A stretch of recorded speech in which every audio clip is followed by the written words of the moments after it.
Welcome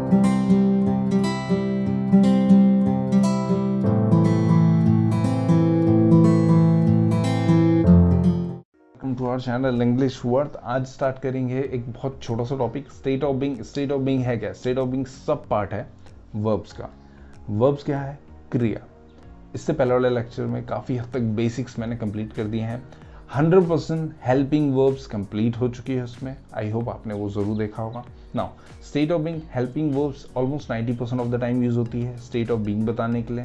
उसके बाद main verbs, कुछ मेन वर्ब्स ऐसी हैं, कुछ एक्शन वर्ब्स ऐसी हैं जो आपकी हेल्पिंग वर्ब्स की तरह काम करेगी, या फिर यूँ कह लो कि स्टेट ऑफ बीइंग बताने में हेल्प करेगी। नाउ अब ये देखते हैं इनके बीच में डिफरेंस क्या है। एक्शन, कोई भी फिजिकल मूवमेंट या फिर मेंटल प्रोसेस, ये दोनों क्या है आपकी एक्शन वर्ब्स में आ सकती है। कोई भी काम जो आप कर सकते हैं, फॉर सपोज थिंकिंग, अब इसमें फिजिकल मूवमेंट नहीं है आपका, बट स्टिल ये क्या है? एक एक्शन वर्ब है। Now swimming, gymming, running, walking, ये सब क्या है? आपकी एक्शन वर्ब है। जिस भी काम को आप कर सकते हैं। इसके बाद पिक्टोरियल रिप्रेजेंटेशन लेंगे, चीज़ें बहुत अच्छे से क्लियर हो जाएगी। नाउ स्टेट क्या है? स्टेट ऑफ बीइंग, इसका मतलब है एग्जिस्टेंस, किसी का किसी भी स्थिति में होना, उसके होने की स्थिति। मेरा टीचर होना, आपका स्टूडेंट होना, या मेरा इंजीनियर होना, डॉक्टर होना, किसी का भी कुछ होना, किसी चीज़, वस्तु या व्यक्ति का कुछ होना। दूसरी चीज़ प्रेजेंस, मेरा इस रिकॉर्डिंग स्टूडियो में होना, आपका क्लासरूम में होना, या आपका घर में होना, किसी का भी कहीं होना। ये सब चीज़ें किस में आएंगी? आपकी स्टेट में, state of being.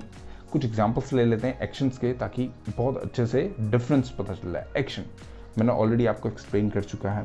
Dancing, watching, whispering, carrying, या फिर pouring from one jar to another jar. एक लिक्विड को जब डालते हैं उसको बोलते हैं पोर करना। स्लीपिंग, निटिंग, स्वेटर बुनना, स्विंग, सिलाई करना, वॉशिंग, शेविंग, तो ये सब चीज़ें क्या है? Action verbs. आई होप कि एक्शन वर्ब में आपको शायद ही कोई भी कन्फ्यूज़न बचा होगा।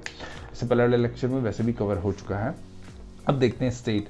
ये मैं बेसिक डिफरेंस आपको बता चुका हूँ। सबसे इंपॉर्टेंट चीज़ क्या है? स्टेट ऑफ बीइंग जब भी हम कंसिडर करेंगे, हम तभी कंसिडर करेंगे जब उसमें कोई भी एक्शन शो नहीं हो रहा होगा। हो गया कंप्लीट, ये चीज़ समझ में आ गई। दूसरी चीज़ ये है कि ये वो चीज़ होगी जो आप कर नहीं सकते हैं। फॉर सपोज मेरा इंटेलिजेंट होना, या फिर आपका इंटेलिजेंट होना, या फिर मेरा डॉक्टर होना, या फिर आपका इंजीनियर होना, कुछ भी होना, आप उसमें कुछ कर नहीं रहे हैं, बस आप स्टेट बता रहे हैं। सो कुछ एग्जांपल्स हैं, he is intelligent, this is a book. आप इसमें कुछ एक्शन नहीं कर रहे हैं, कुछ वर्क नहीं हो रहा है यहाँ पे, आप बस स्टेट बता रहे हैं कि वो बुक है, वो एक टेबल है, वो एक चेयर है, वो कुछ भी हो सकती है, या फिर वो टेबल, चेयर, बुक या लैपटॉप या कुछ भी है, वो कहाँ पर है? वो रूम में है, वो क्लासरूम में, वो लाइब्रेरी में, कंप्यूटर रूम में, कुछ भी है। सो ये सब कुछ डिफरेंस थे। अब इन डेप्थ में देखते हैं। एक छोटा सा डिफरेंस है, ये बहुत इंपॉर्टेंट चीज़ है, ये फर्दर लेक्चर्स में या फिर इनफैक्ट आपकी पूरी इंग्लिश ग्रामर में आपकी हेल्प करेगा। एक हेल्पिंग वर्ब आपका मेन वर्ब की तरह कैसे यूज़ हो सकता है? पहले हम इसमें नेक्स्ट जो सेकेंड सेंटेंस है उसको देखेंगे। हे इज़ क्या है?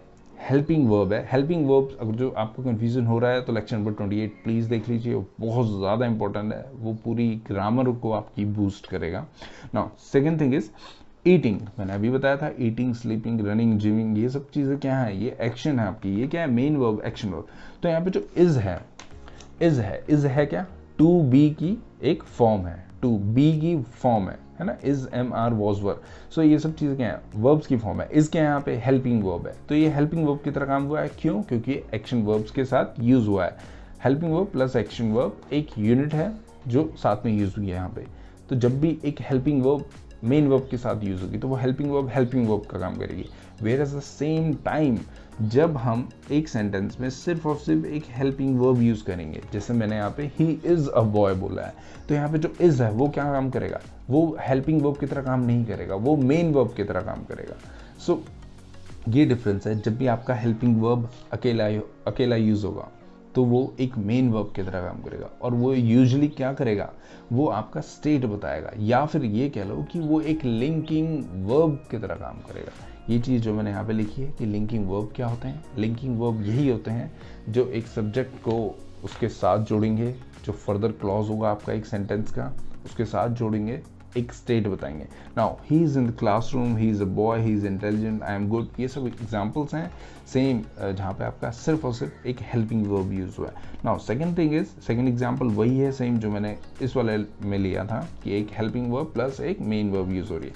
तो यहाँ पे he is going, I am playing, तो ये इज जितना भी रेड हाईलाइटेड वर्ड है वो सब क्या है आपकी हेल्पिंग वर्ब है और वो हेल्पिंग वर्ब की ही तरह यूज़ हो रही है ना। उसके साथ डूइंग, गोइंग, प्लेइंग ये सब क्या है मेन वर्ब और मेन वर्ब की तरह ही यूज़ हो रही है। और इस ऊपर वाले सेंटेंसेस में जो ऊपर वाले एग्जाम्पल्स है उसमें जितनी भी हेल्पिंग वर्ब है आपकी इज और उसके साथ एम, ये दोनों जो यूज़ हुई हैं ये कैसे यूज़ हो रही हैं आपकी मेन वर्ब की तरह यूज़ हो रही हैं, लिंकिंग वर्ब्स की तरह यूज़ हो रही है ना। कुछ एग्जाम्पल्स है पिक्टोरियल रिप्रेजेंटेशन जो हमेशा आपकी हेल्प करेगी चीज़ों को लंबे समय तक याद करने के लिए। Now this guy seems happy, है ना, ये खुश सा दिख रहा है, ये सैड दिख रहा है, ये एंग्री है, ये क्यूरियस है, जिज्ञासु, this boy seems to be intelligent. उसके बाद ये सारी चीज़ क्या है स्टेट बता रही है ना, कोई कैसा है, सैड है, हैप्पी है, इंटेलिजेंट है, क्यूरियस है, जिज्ञासु है, जो भी चीज़ है। Now at the same time जब नीचे हम देखेंगे तो वो एग्जिस्टेंस बताएगी कि किसी का कहीं होना। फॉर सपोज कोई मीटिंग हॉल में है, the cat is on the table, right, तो इसने क्या बताया है आपकी पोजीशन बताइए, प्रेजेंस बताइए कि कौन सी चीज़ कहाँ पे है। कुछ और एग्जांपल्स हैं, the coach is next door, I am at the restaurant, we were at the meeting hall, they are hungry. अब ये भूखे होने की भी स्थिति क्या है, एक तरीके से स्टेट ऑफ बीइंग का ही एक एग्जाम्पल है। John was an amazing player. अब ये जितनी भी एग्जाम्पल्स है, जितने भी रेड हाईलाइटेड वर्ड्स हैं, मैं ऑलरेडी एक्सप्लेन कर चुका हूँ। ये 2V की फॉर्म्स हैं, यहाँ पे डायरेक्ट मैंने लिखा भी है नीचे for your reference. Now last but not least, state of being बताने के लिए कुछ मेन वर्ब्स भी यूज़ होती हैं, जैसे कि for example become, seem, appear, look, feel, taste. और एग्जांपल्स हैं जैसे साउंड। तो जितने भी मेन वर्ब्स हैं इनसे स्टेट ऑफ बीइंग भी बताई जाती है। वो कैसे होगा, इसका एक सिंपल सा स्ट्रक्चर है। द स्ट्रक्चर इज, जो सब्जेक्ट है आपका यहाँ पे ये हो गया आपका verb. Now these proud, delicious, frightened, strong, upset, beautiful, weak, ये क्या है, ये सारी एडजेक्टिव हैं। एडजेक्टिव का मतलब क्या है, ये कोई चीज़ बताते हैं, ये कोई क्वालिटी बताते हैं, ये अगेन ये भी एक स्टेट बताते हैं। तो यहाँ पे जो ये वर्ब्स हैं, जितनी भी मेन वर्ब्स हैं, ये एज अ लिंकिंग वर्ब्स काम करेगी। लिंकिंग वर्ब्स मतलब फील, टेस्ट, लुक्ड, सीम, सीम्स, साउंड, ये जितने भी वर्ब्स हैं ये सब के सब इस सब्जेक्ट को इस एडजेक्टिव से लिंक करेंगे। ये कुछ एक्शन शो नहीं करेंगे यहाँ पे हमेशा एक सब्जेक्ट आपका एक एडजेक्टिव से लिंक होगा।